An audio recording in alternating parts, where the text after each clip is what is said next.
Anyway, tonight, this is the last of the series, and it's sort of, I'd like to say that it's sort of pulling everything together, but it doesn't. In fact, but hopefully it will leave you with a sense of direction and how to start putting some of these things into practice. And so I'll start by talking about the fourth seal of the Dharma. Talked about the four seals of the Dharma before and kind of been going through some of those things. The seals of the Dharma, these are the basic, fundamental, foundational teachings of Buddhism. And the first one is the truth of stress, the truth of dukkha. And then the truth of impermanence.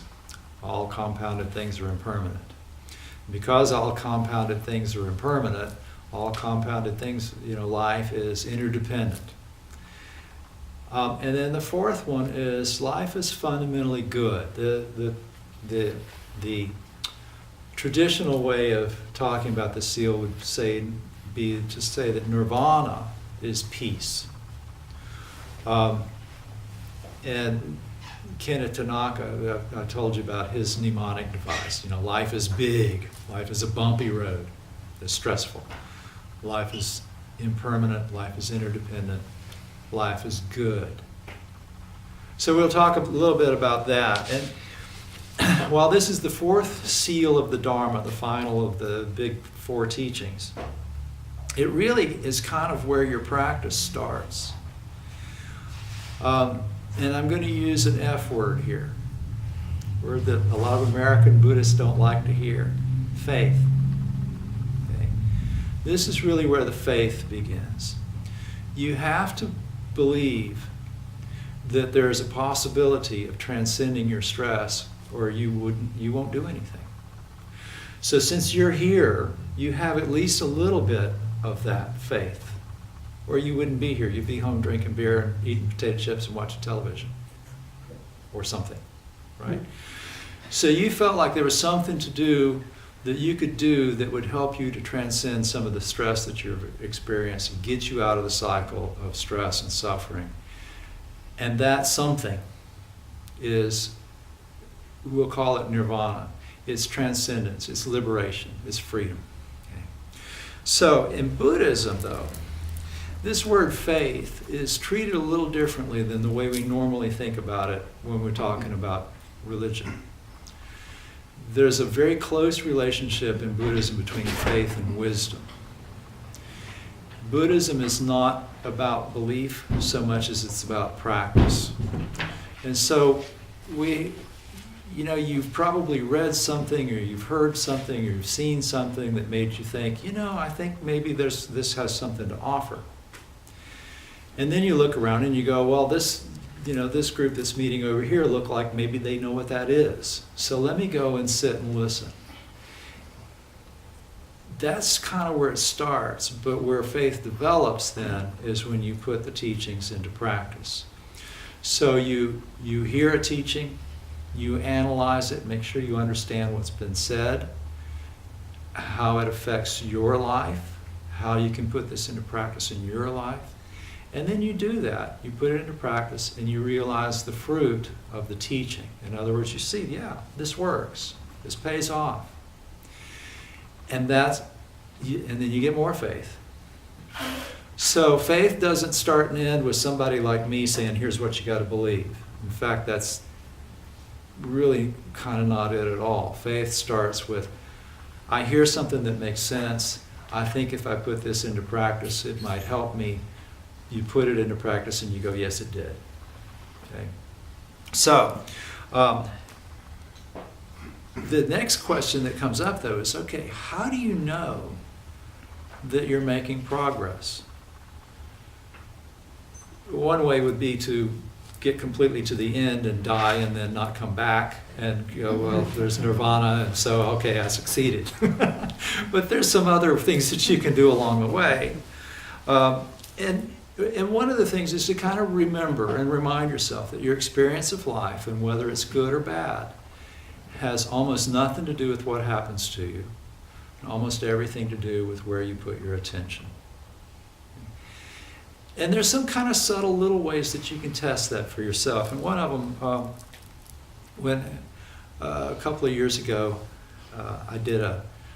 when I was doing the ministry program, we worked through a process called NICAN, which basically is working with gratitude as a means of self-exploration. And then afterward, the guy who runs the program, long story short, he was interested in the fact that I had worked through this a little bit with some inmates in the prison, and so he had contacted me about that, and he said, we've got an online version of that coming up, and why don't you do this? And he offered to let me do it for free, and free is good. So I did it, and one of the exercises that he had us do one week was anytime we found ourselves thinking, I have to do something, to change the word have to get. So I get to do something. And it seems like a kind of silly little thing, almost, it's very simplistic.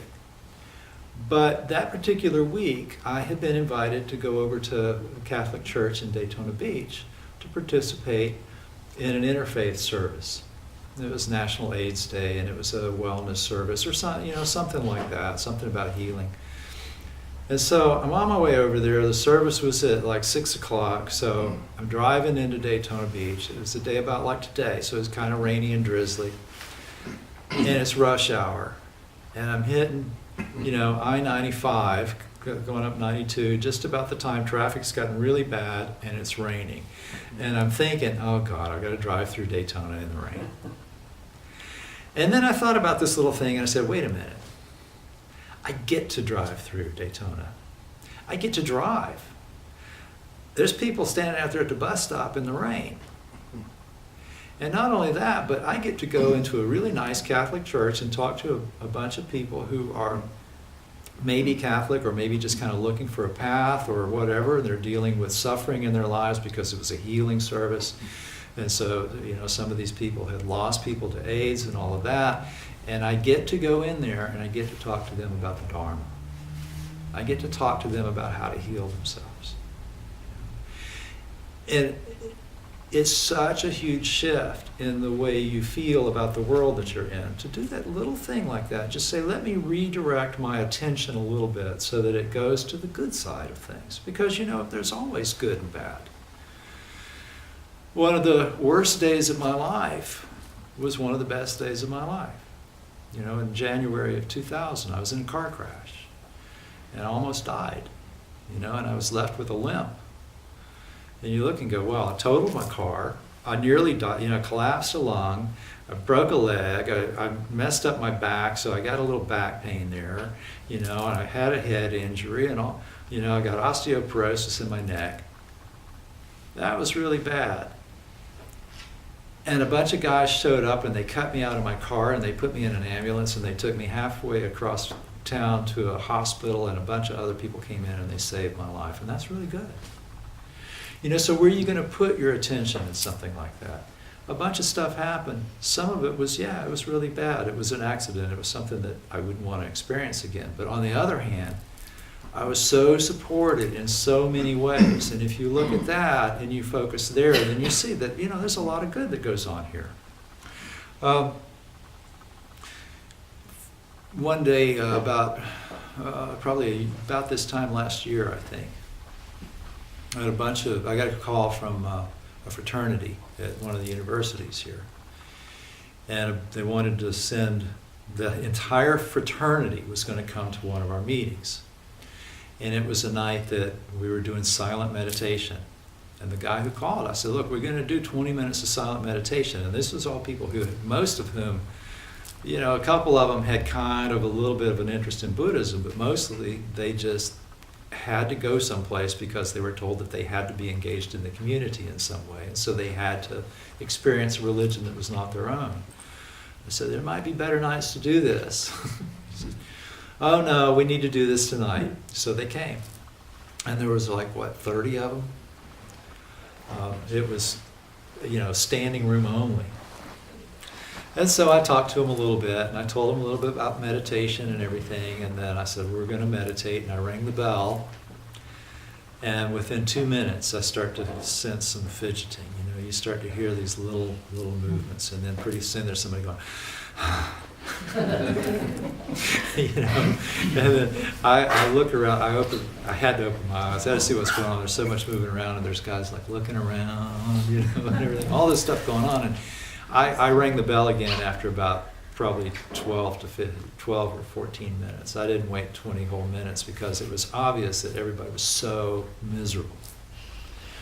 And so we started talking about this, and I told him this old story about this monk who's walking through the forest, and he starts to realize that he's being followed by a tiger. And so he starts walking a little faster, and the tiger's following him a little faster. And finally he's running, and the tiger's running, he's chasing him, he's catching up on him, and this monk comes to a cliff, and he's got, great, and so he starts climbing down this cliff, and he gets about halfway down the cliff, and he's holding on to a vine, and he looks down, and there's another tiger down at the base of the cliff looking up at him, licking its chops. So he's got one tiger looking down at him from the top, another tiger looking up at him from the bottom. He's holding on to a little vine. These two mice come out and they start chewing at the vine. And then as he's hanging there, he sees a little wild strawberry growing out of the side of the cliff. And so he just plucks it and he eats it and he goes, oh, it's so good. And of course they all looked at me about like you're looking at me, like what the heck is he getting at? But, I asked him, I said, how many of you within the first few minutes of meditation going, oh my gosh, how am I going to make it through 20 minutes? And about half the room raised their hand. And I said, how many of you at some point, opened your eyes and looked at the clock and thought, oh my gosh, it's only been 5 minutes? And the other half of them raised their hand. I said, okay, how am I going to make it through all this time? That's one tiger. And oh, it's only been this long. That's the other tiger. The way to make it through 20 minutes is to stay here in the present where the strawberries are. Because this moment is where the good stuff happens. If you're meditating and you're thinking about, how am I going to get through this? Or, wow, it's only been that long. Or, gee, I wonder if my back's going to start hurting again. Or any of these things. You're not in this moment. You're not in this breath. You go through 20 minutes of meditation one breath at a time. And it's kind of the same way with life. You live it one moment at a time. And you save yourself a lot of stress that way. As you progress, people think of enlightenment. What does enlightenment mean and that kind of thing. And once in a while, you'll have an aha moment. You usually think of enlightenment. You think the sky opens up and this ray of sunlight shines down on you and suddenly everything is clear. And that or something kind of along those lines might happen now and then. I remember I was struggling with the idea of rebirth for a long time. I was committed to Buddhist practice. I knew I was getting a lot out of it. This whole idea of rebirth and everything was just, I couldn't get my head around it. And so I just decided that it didn't matter. I was just going to sit. I was going to keep practicing. Didn't care, rebirth, not rebirth, so what? And so one morning I got up from my cushion and I realized I got it. Not in any way I could explain it to you so that you'll get it. But I just realized what rebirth meant, at least to me, in terms of my practice, and in a way that now I'm very comfortable with the idea of rebirth. But again, I couldn't explain it to you so that you go, oh, okay, I get it. It's just one of those things you just kind of have to sit with, and then suddenly, it's there. I get it. But there's been a lot of things that are a lot more gradual than that. And, sorry, I'm just talking about myself, but my mind is the only one that I know really well. So when Michelle and I first moved to DeLand, some of you have heard this story before, I'm sorry, I'm going to repeat it. But when we first moved to DeLand, I had been through a whole lot of stuff, and I was still dealing with some anger issues and that kind of thing. And so I said, well, I know how to meditate, and I'm going to work on these things with meditation. And it was at the point where there were certain situations where kind of hot button things that would set me off, and it would get kind of ugly. And so one of them would be like, if we were at Target or Walmart or something, when we got ready to check out, she'd make me wait outside. Because if I encountered rude service or something, I was going to let them know, in no uncertain terms, how I felt about that. And so I just started working on cultivating loving kindness and compassion. And there was no moment when I said, oh, hey, I get it. But there were times when I realized I could have been really rude to somebody. I could have been really nasty to somebody, and it just didn't occur to me to do it. I was at Sears one day checking out, and the woman ringing me up was just plain rude. And I just kind of smiled at her. You know, it just occurred to me that here's somebody who's working at Sears, she's on her feet all day, you know, she's dealing with people like me all day and all of that kind of stuff. And you could just kind of see experiencing her rudeness as just the form that her own stress, that her own suffering was taking. And it was coming in my direction, but, you know, it was just accepting that she was suffering was all it required. There's a lot of times you just kind of realize that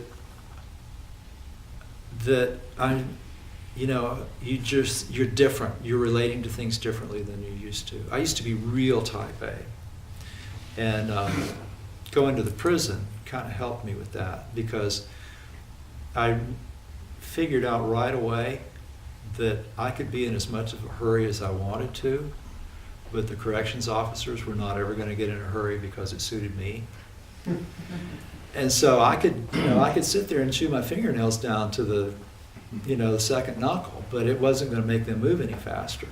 And so I might as well just be where I am. And that, if there was anything I wish I had learned sooner, it was to be patient.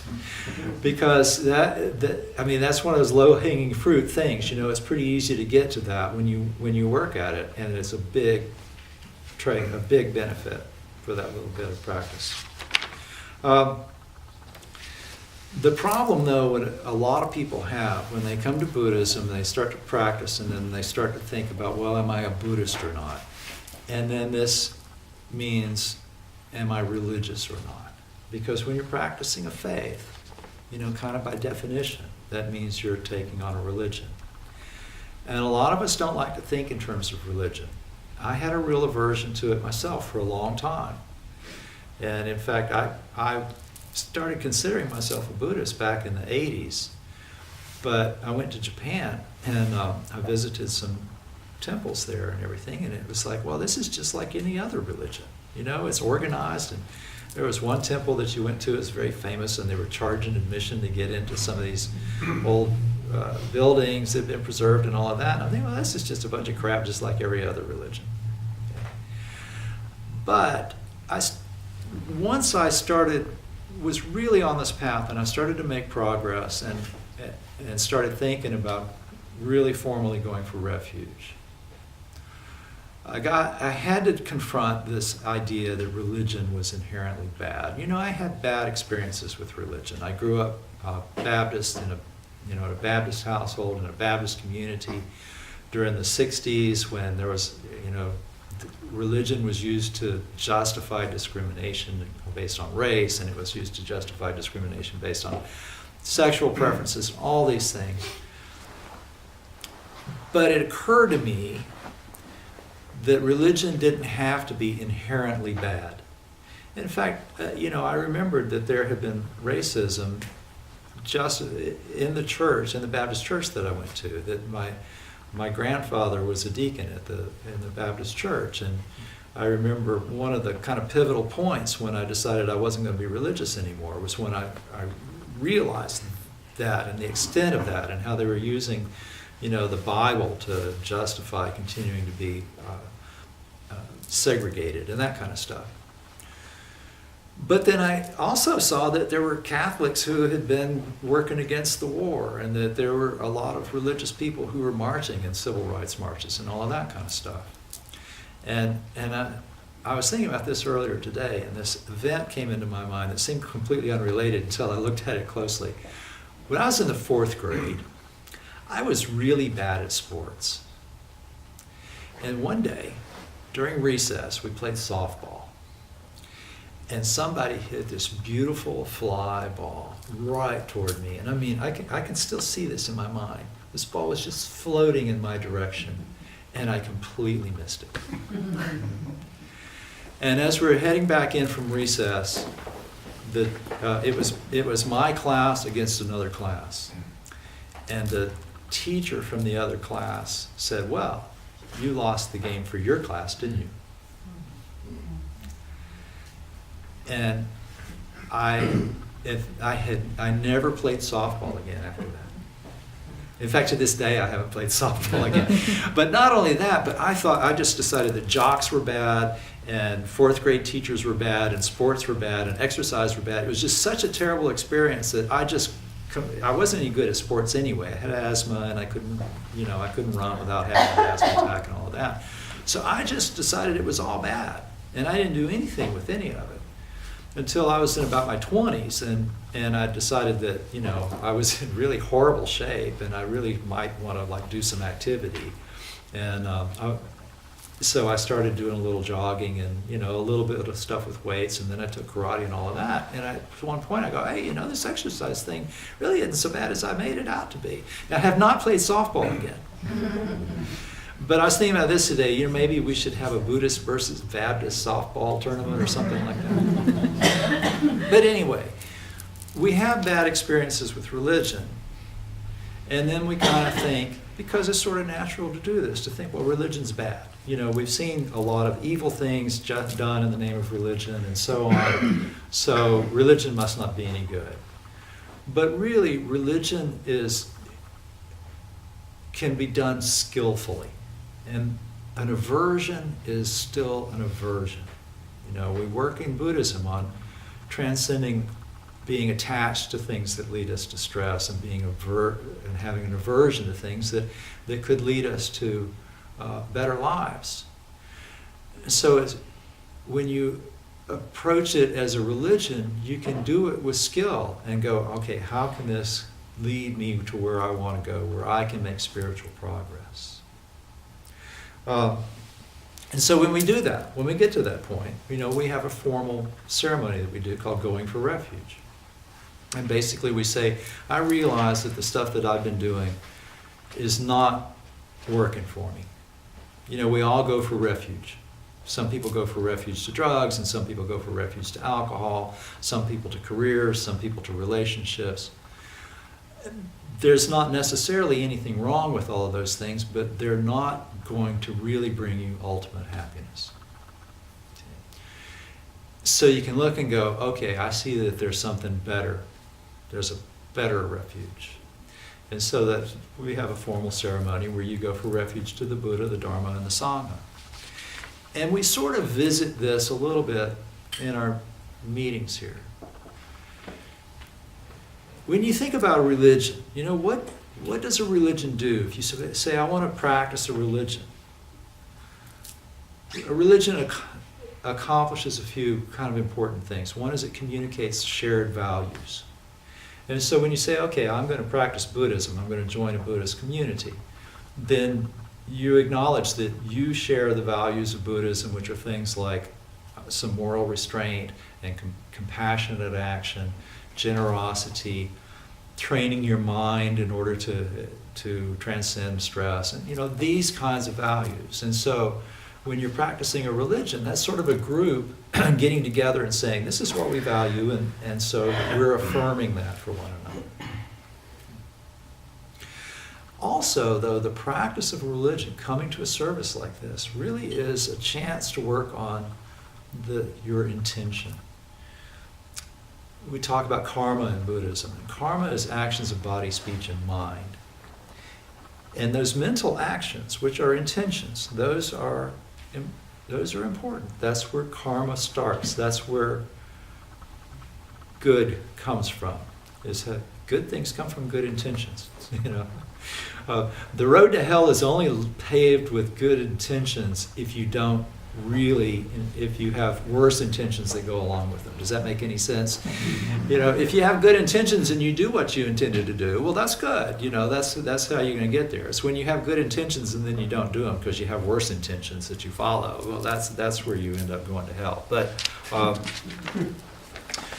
so when we come in for a meeting like this, and this is we start with a religious ceremony. You know, I lit a candle and then I lit some incense. A lot of times people will say, well, you know, religion doesn't really mean anything. It's just a bunch of empty rituals and etc. And if you treat it that way, then that's what it is. But if when that candle gets lit, you see that as I'm bringing in some light. When the incense gets lit, that's actually an offering. We're giving up incense. We're relinquishing something in order to get something better. We're offering incense so we can get the fragrance. And that's very symbolic of our practice, because a lot of what we do is we give up stuff that we're clinging to in order to experience the fragrance of the Dharma, you know, the beauty of the freedom from those things. Sometimes we cling really hard to stuff that creates suffering for us. And so that's a moment where you go, okay, I'm coming in here for an hour, and I'm going to spend that hour letting go of stuff I've been clinging to in order to get something better, in order to make spiritual progress. And then the next thing we do is we say some words in an ancient language. Namo tassa bhagavato arahato sama sambuddhassa, which means I bow to the Blessed One, the Pure One, the rightly self-awakened one. What does it mean to bow? It basically means first of all, it's a gratitude thing. We put our hands together, and this is a moment of gratitude. It's also a moment of recognizing that there's something better than our ego. Taking that moment going, you know, my ego is not the most important thing in the universe. So let me just kind of soften that a little bit. The Blessed One. In Buddhism, we're not blessed because there's some priest who says, I bless you. We're blessed because of the good that we've done. So even though you can go to a monk and get a blessing, and you probably won't understand it because it'll be in some other language. But basically what he's doing is he's saying, you've made some merit, and now I'm letting you experience that merit now. We're going to share that merit. Okay? And merit is the result of a good action. You do something good, you get a good result. Don't necessarily know what it is, but that's the blessing. The Pure One. The Buddha did stuff that we can do, and in the process was able to eliminate his mind from the patterns and processes that create stress. So you're looking at him as the example. If you do enough good and you let go of enough of that stuff that you're clinging to, the evil stuff you're clinging to, you can end up in this state of purity and awaken. So when you take that moment and you go, okay, I'm recognizing that that's possible, and it's possible for me. That's where that final seal comes in, that nirvana is peace. Nirvana is possible for me. And then we say, I go to the Buddha for guidance. You don't have to be a Buddhist to say that. You're coming in here, okay, for the next hour, this is where I'm going to see what this has to offer. Okay. I'm going to see what this has to offer me in my life, because we say I'm one with Buddha. In other words, that's not just some abstraction. That's not just some ideas that some guy said. That pertains to me. I'm one with the Buddha. I can do this too. And then we say, I go to the Dharma for guidance. I'm one with the Dharma. Again, it pertains to me, but then the next thing we say is things like Dharma gates are manifold. I vow to open them all. The enlightened way is, actually I think the version we use is wisdom is ever beyond, I shall attain it. Meaning, this isn't going to be easy. We're going to have to work at this. We're going to get discouraged, But those discouragements, those moments of failure, those are Dharma gates too. Those are opportunities for self-discovery. Those are moments that we can transcend. And then we say, I go to the Sangha for guidance. I'm one with the Sangha. Sangha is such a beautiful word. It means the monks and nuns and lay supporters who kept the Dharma alive all the way down to now. But it also means your spiritual community. And ultimately, it means all beings. I'm one with the Sangha. You're always one with the Sangha. You're not just one with the Sangha when you come here. And you're not just one with this Sangha. In the 40s, the existentialists started talking about choice. And they said, if you don't make a choice, you're still making a choice. And you're responsible for your choices. And by your choices, you invent yourself. So basically, by your karma, you decide how you're going to be reborn. Okay? It's not the way Jean-Paul Sartre would have put it, but that's the way the Buddha put it. Same statement, different language. Not only that, but by your choices, you're inventing humanity. So, when you decide you're going to follow this path, you are moving toward enlightenment, but not just for yourself, for all beings. So when we say, the goal of wisdom is ever beyond, I shall attain it, I vow, I forget, without doing it all in a row, I forget the translation we use, but basically we're saying, because of the universal fellowship of Buddhists, I vow to liberate all beings. That doesn't mean you have to go around handing out liberation to everybody. It means you got to liberate one. This one. Right? And when you do that, you're contributing to this karma of universal goodwill, which is a term that a Shin Buddhist priest named Ronald Nakasone uses, and I like it. Karma of universal goodwill. You're doing good in order to help others do good, and in the process you're moving all beings forward spiritually. Does that make sense? So, I encourage you, as you start to put these teachings into practice, see how this affects your life. Watch as you do this. Watch how these fruits ripen. Because there's a guy in South Florida that sometimes does workshops and guarantees enlightenment in one workshop. But the thing is, you don't have to have a guarantee of enlightenment. You're already there. It's just a matter of where you're looking. And yeah, there's a lot of dust. We got to clean the dust off. But just remember, your Buddha nature's here. And just keep bringing your attention back to that. In this breath, that's where the peace lives. That's where nirvana is, this moment.